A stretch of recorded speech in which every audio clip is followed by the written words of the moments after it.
You may have realized that being healthy feels different than it did in the past now that you're over 50. If you want to maximize your health potential but don't have time to read through overwhelming pages of Google links, this is the show for you. Welcome to Healthy Tips After 50.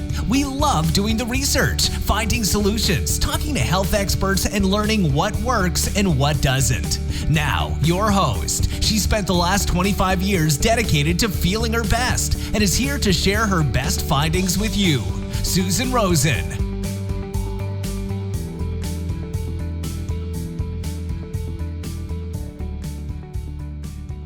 Hello, everyone. This is your host, Susan Rosen, and my guest today is Alicia Jones. And she is here to talk about those of us that are over 50 and the things that we can look at and be maybe a little more observant of that will help us in living a healthier life. So Alicia, I don't know if you want to add to that and tell us a little bit more about yourself, and then we can get into the meat of it all. Absolutely. Well, thank you so much for having me. As you said, I'm Alicia or Alicia. Either way, I don't care what you call me, as long as you call me. You call it. Right. Yeah, exactly. Yeah. So I'm Alicia Jones. I own Alicia Jones Healthy Living, which is a fitness and wellness and weight loss for women over 50. I help transform the health and lives of women over 50 through these different strategies. And I am so happy to be here today talking with you. I'm happy to have you here. We were gabbing so much even before you pressed record. We should have pressed record for all of that too. And everyone could hear all of the fabulous talks we were having. Yes, exactly. You're right. Damn, we missed out. Okay. We'll just have to do it again. I know.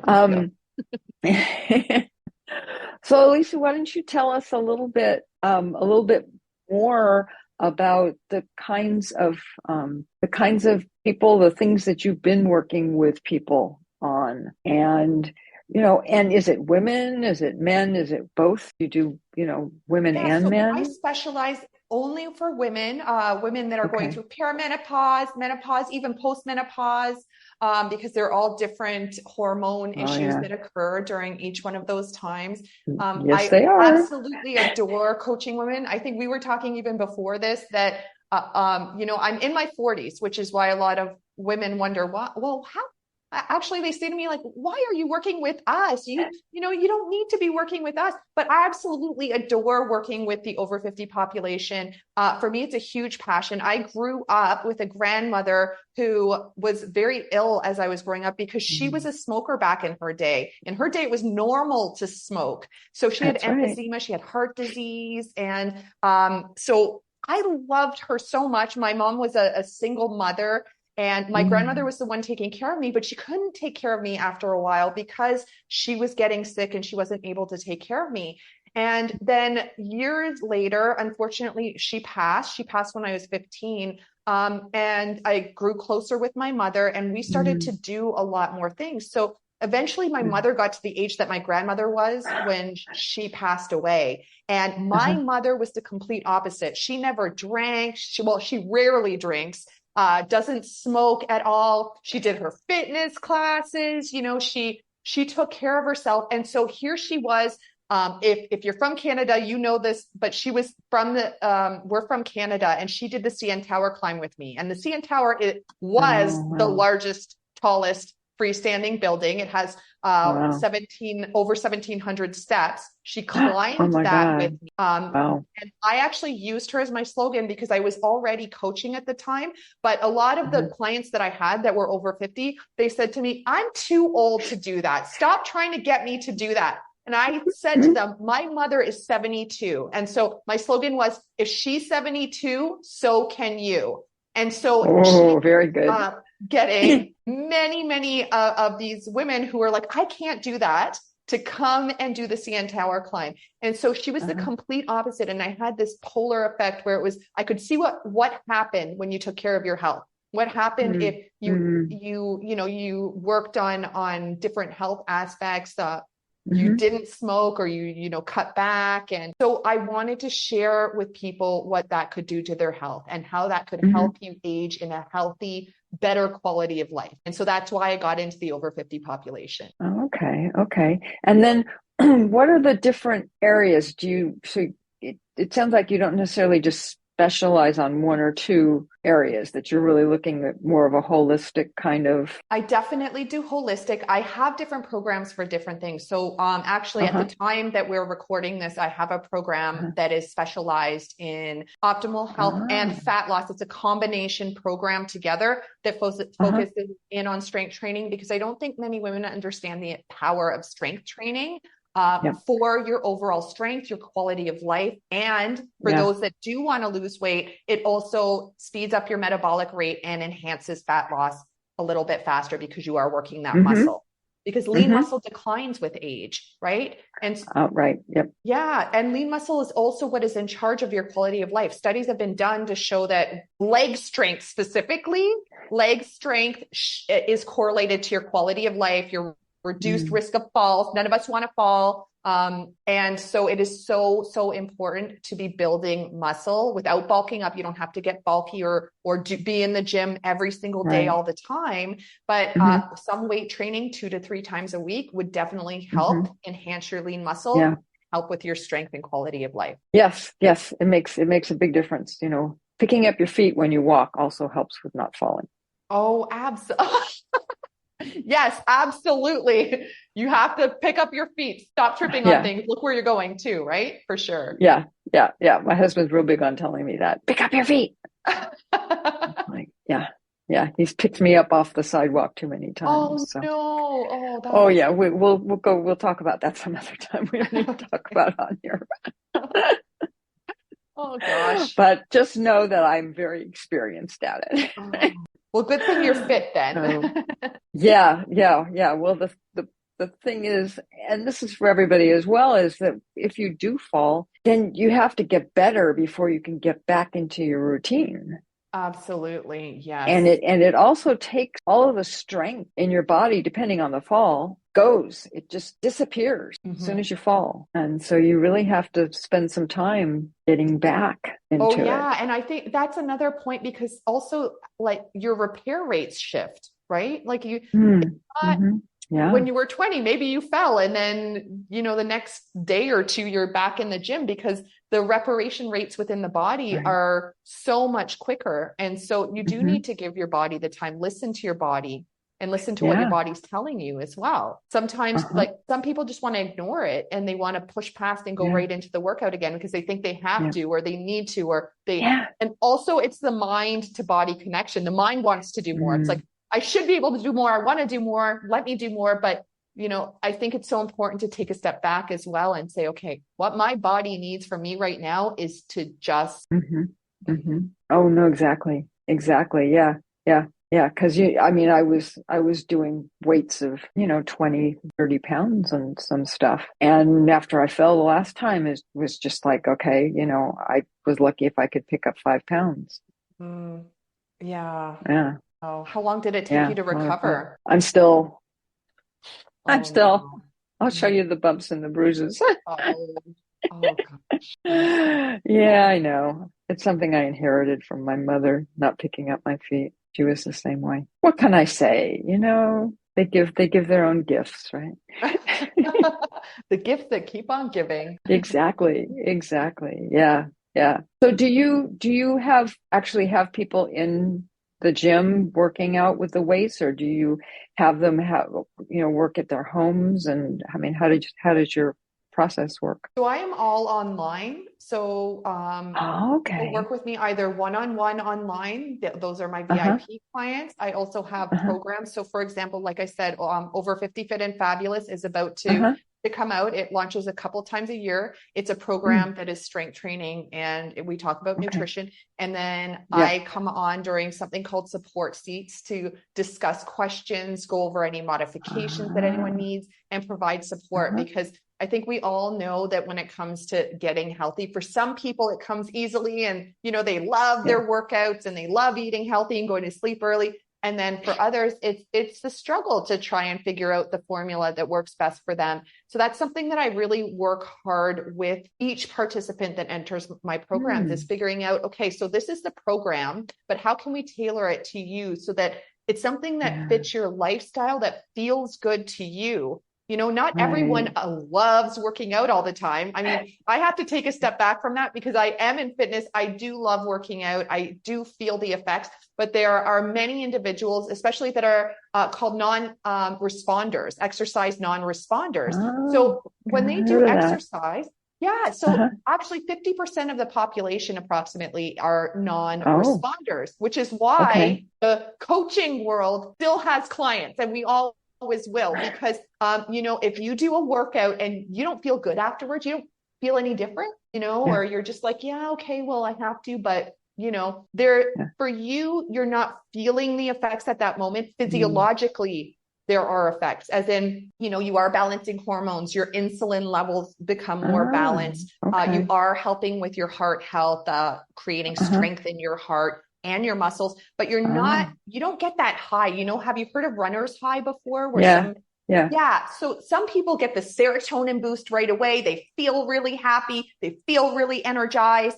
And half of the population doesn't get that feeling afterwards, even though all of the other great benefits are happening behind the scenes. And so that is really hard for people that are non-responders to find that motivation to continue, right? Because if something, as humans, we want to do things that make us feel good, right? We don't like doing things that are chores or that don't feel good to us. So it's, even though we understand in a logical level that things are helping our health or our physiology or our health conditions, it can be really hard when you're not feeling anything afterwards. And so that's where I also try and brainstorm with my clients and participant programs to help figure out how can we make this achievable and doable for you.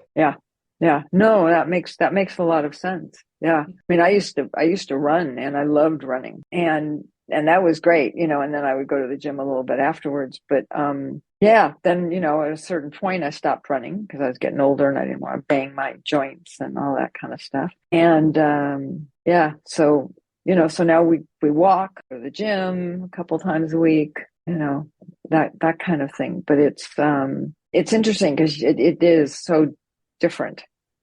It is. Well, and the way life changes. Fitness shifts with different ages, with different lifestyles, with it just, it's not always the same. And I think that's where some fitness experts can miss if they don't understand that there are shifts that occur. You know, you don't necessarily need to be at that exact age and stage, but you do need to understand how things shift and have empathy for those shifts as well for some individuals. I'm a runner too. The way that I run now, though, is a lot different than it was in my 20s. I am not running every day, and no matter what, on little sleep, or, you know, if I had a night out or whatever else, things shift with that. And I also think our priorities shift. You were talking about how you had, you know, especially over 50, aging parents, right? That you have to take care of. We're not just dealing with a difference in, you know, the body or the physiology. What we're dealing with is also life circumstances. You've got parents you've got to take care of. You may be an empty nester if you've had kids, or you might still have kids that need you and depend on you. So you're in the sandwich generation. There's a lot going on. There's a lot of stressors that might be going on as well that you also need to address and find solutions to manage the stress and reduce the cortisol levels so that you can feel healthier. Yes, absolutely. And, you know, and the other thing that goes along with that, and you were kind of talking about it with the sandwich generation, is that, in fact, my husband just mentioned to me, he was just reading an article, I think in the Washington Post or something, and they were talking about the number of middle-aged, whatever that is now these days, since people are living longer, are taking care of the grandkids. Yes. Right. And that's a whole other, because it used to be, oh yeah, it was really nice to see the grandkids and have them running around and stuff like that. But then they would go home. But now a lot of them are home. Yes. I have a lot of clients and participants in my programs who that has happened to for various reasons. Some of them their own children have become ill or are working full time and another thing is, I don't know how it is for you where you are, but here housing prices have skyrocketed. And so, please. Yeah. So I'm living in the middle of one of the highest in the country. Yeah. Exactly. And so with that, what happens is a lot of people I'd say I'm the last generation that could afford housing. And even then some of my friends have moved back in with their parents, and I'm in my 40s. So, and they're moved back in with their kids, and they've moved back in to become a multi-family home because you just can't afford to have housing these days. And so what happens is a lot of times that whole divide where it's like, I'm the grandparent. Okay, I've had fun. Now I get to go. It's like, a lot of the kids are like, live-in nanny service. Here we go. And so they're kind of, I don't know if roped into that is a good word, but they're taking on that new role. I would say. Yeah. Which, it's interesting because it just occurred to me that if you look back 80 years or 100 years ago, that was the family structure. Everybody lived in the same house or in the same little compound or, right? Sometimes multiple, if you had more than one child, more than one kid, and they each got married and they each had kids. Everybody was in the same place. Yeah, you make a good point with that. And then all of a sudden, everyone started working and they started making all of these houses that everybody could get into. And it's really pretty amazing just to watch I happen to have been a history major in college, so I think that's why I think about that. But round then we are doing a but I don't think anybody realizes it. Well, and it's so funny because it's all in perspective as well. I think now it's such a, everyone, and I understand this. I remember I'm pretty new in this house, and I remember when we were looking for a house, we were terrified. My husband and I were terrified. We were like, are we actually going to be able to afford something? Things were on the market. We could afford them. And then somebody would come in and bid actually up to $300,000 higher than, wow. It was just insane. Yeah. And so we were really worried too. That's why I say I'm on the cusp of that, but it was almost like, I think it's like, oh, we're going to have to live all together again. Like you're used to one way, you're used to then being all separate. That's how it is. This is your independence. This is a part of, your self-worth, thinking to yourself, you get and you're independent. And then like what used to be the norm, and it used to be almost a privilege to have your own place. Now it's kind of like we take it for granted, so that's interesting. Yeah. No, you're right. Yeah. Everything comes around, huh? Yeah. So all of that being said, we've gone down that rabbit hole. So do you out of curiosity, so do you find that sometimes, I know you work primarily with women. Are there times where the women share the information that they're getting or some of the practices or whatever, or bring their husbands along with them to go to the gym? And because sometimes the husbands don't really do it, right? So when I work with women online one-on-one, I actually have a few of my women clients who come with their husbands. So we're training all together. Okay. Yeah. Good. So absolutely. Like you can definitely do that. For my programs, we talk a lot about hormones. We talk a lot about menopause. We talk a lot about post-menopause because I'm sure that post-menopause, you have to worry about osteoporosis. You have to worry about heart disease, more thyroid shifts as well. So or could shift. I'm not going to say it does shift. It could potentially. So there are issues that as women, we have to go through that men don't have to go through. And go ahead. That's not necessarily true though. Well, they have their own andropause. version. That's right. And they also have hormonal issues. Yeah. Oh, and I totally agree, but I think they're just on a different spectrum. Like Yeah. Oh, men no, tend to I get lower agree. testosterone. Women can get lower Right. testosterone too, but Yeah. it's Older. usually They started older. Yeah. yeah, and it's usually I also find that I don't know, we could get into a whole Yeah. discussion on hormones of men and women, but I find that andropause for men, as far as I know at this point, don't necessarily understand that they're going through it, or it doesn't Right. tend to Yeah. be as severe as certain women going through perimenopause or menopause. Yes. Yes. No, I understand. The only reason I brought it up is because I actually had someone on my show a few weeks ago a doctor who works with hormones with men and women, older men and women, right? And how important that is.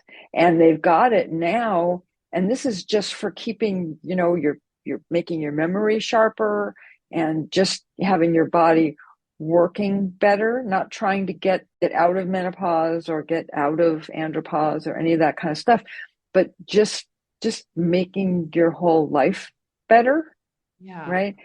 And it was really interesting because they've gotten the hormones to the point now where it comes in cream and you just rub the cream on. Yeah. Well, you bring up a good point because, I've done summits before and had YouTube guests and that sort of fun stuff. And always this debate I find, and between should we do hormone replacement therapy, should we not do it? Yeah. And I don't think that there's a wrong answer. I think there's a right answer for you, and you need to figure out what is best for you. Yeah. No, I agree. And that's what was so interesting about this, because it isn't hormone replacement. It's kind of hormone just to prop you up a little bit kind of thing, right? You see what I'm saying? Because the hormone replacement is like full on, women start getting their periods again. I mean, God forbid, right? Don't want to go through that anymore. So wait for it's menopause, really, I can't wait to go through post-menopause. There you go. No more There periods. you go. There you go. Exactly. And I don't want it coming back either.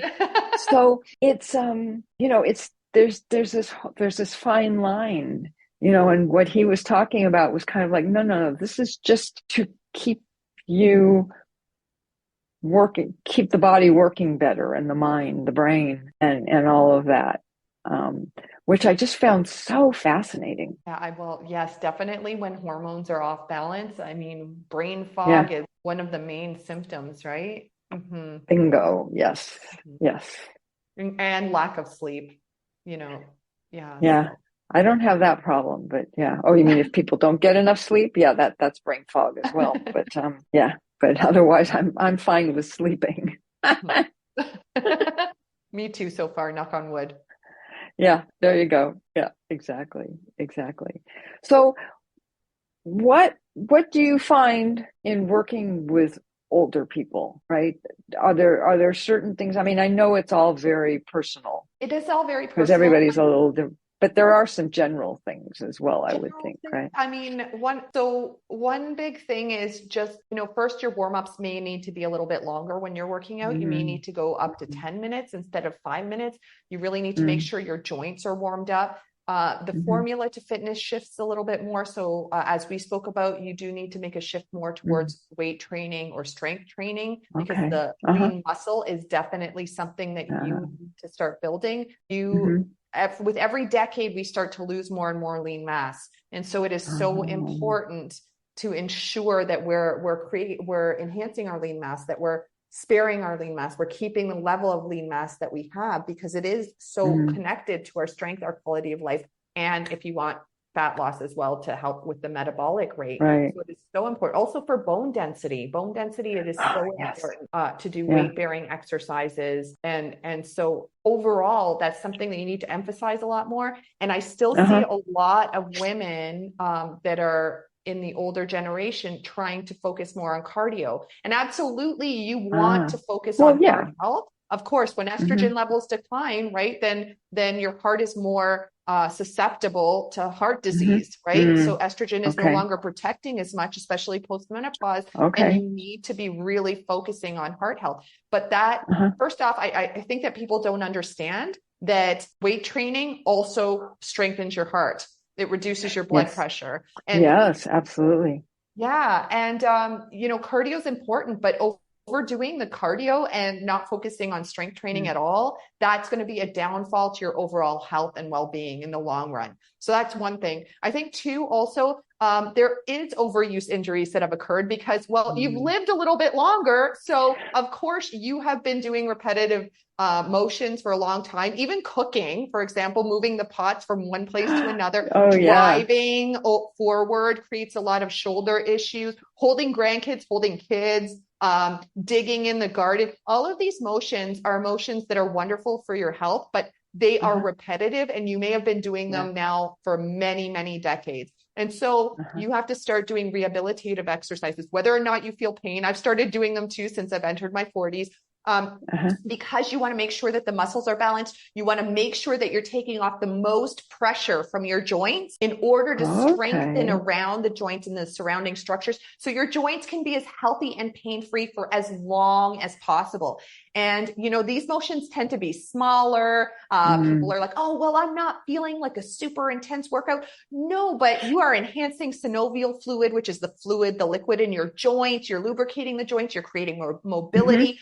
You are creating more quality of life because you're going to be able to take more steps, garden longer, lift the grandkids more, drive for longer because you're not feeling this excessive pain from overuse injuries. So that's another big thing that I see. Yeah, no, I totally agree. I think the other thing is as well is that length of time doesn't have to be long like it is when you're younger. That's right. What they show, you only need like four minutes or something of cardio type of stuff. Yeah, depending on the intensity. So if you're doing high intensity interval training, 3 minutes to 10 minutes is all you need. And when I say high intensity interval training, sometimes, especially those that are just starting, are like, whoa, I don't want to do high intensity. But especially if you're brand new to fitness, going up a hill is high intensity interval training. Right. Walking upstairs, if your knees can take it, is high intensity interval training. So my question is, how many times can you go up a flight of stairs or a hill in your day? It doesn't need to be all at once. It's actually called incidental exercise when you get little bouts of exercise throughout your day. If you can do that throughout your day a couple times, you've done your high intensity interval training. You don't even need to create an extra amount of time on top of that where you're doing it. Yeah. Oh, exactly. Just walking fast. Just walk fast for a block or two. And, Yeah.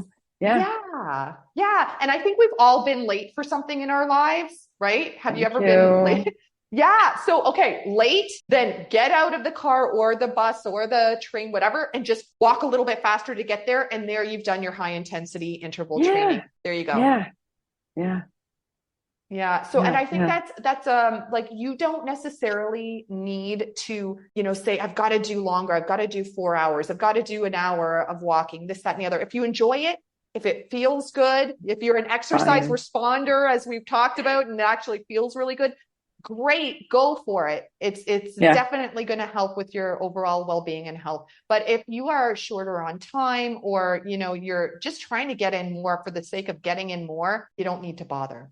Just have a quality workout, focus on very good quality. So weight training, high intensity interval training, which we talked about, doesn't necessarily need to be, super running and, right. Oh, no. Yeah. So do that. And then of course, stretching and rehabilitation are also really, really important. And you can incorporate all that into a very quick, compact workout. Yes, absolutely. Absolutely. I totally agree. Even if it's just parking a little bit further away from wherever you're going. Yes. And walk fast to wherever you're going. Yeah. And right now, gardening season is coming up, at least here. I mean, are you gardening? And when I say gardening, are you raking the stuff up from before? That's high intensity. You're not looking at a gardener. Oh I no. don't Okay. So how do about any of having that. to clean your house? Do you clean your house or do you get somebody to do it for you? Neither. I Oh, you just just, live in a dirty house. all right. Okay. That's a whole nother Well, those are conversation. gone. Okay. Okay. Do you have grandkids? Yes, but they're grown. One of them has, well, actually, they're both grown. They're Oh, both so you grown. can't lift them. Yeah. I mean, you could still lift them No. and then you get a crate. No, I don't think so. They'd have to lift me. One of them's over 6 feet and a female, woman. So yeah, Okay, yeah, well, then all of those are gone. So yeah, just park further. If you go shopping or, right. you, Yeah, you like to go out, then just walk a little bit yeah, faster doing that. yeah, exactly. Yep. So on that note, we should probably finish up here. And Well, thank thank you you. so much for having me. Hey, this has been wonderful, and we will have to definitely set up another time to maybe go a little deeper on one or two specific subjects. That would be great. Absolutely. I would love that. Yeah. Thank you for Yeah. having me. Okay. And with that, I will say, which I always do, which is that neither of us are doctors. This is not medical advice, and please don't take it that way. And with that, I will see everybody next time. This has been Healthy Tips After 50 with Susan Rosen. To stay on the cutting edge of the most effective health strategies, subscribe to this podcast and let us know what you thought of the show with a comment or like on iTunes. Visit healthytipsafter50.com for this episode's show notes, more resources, and free offers.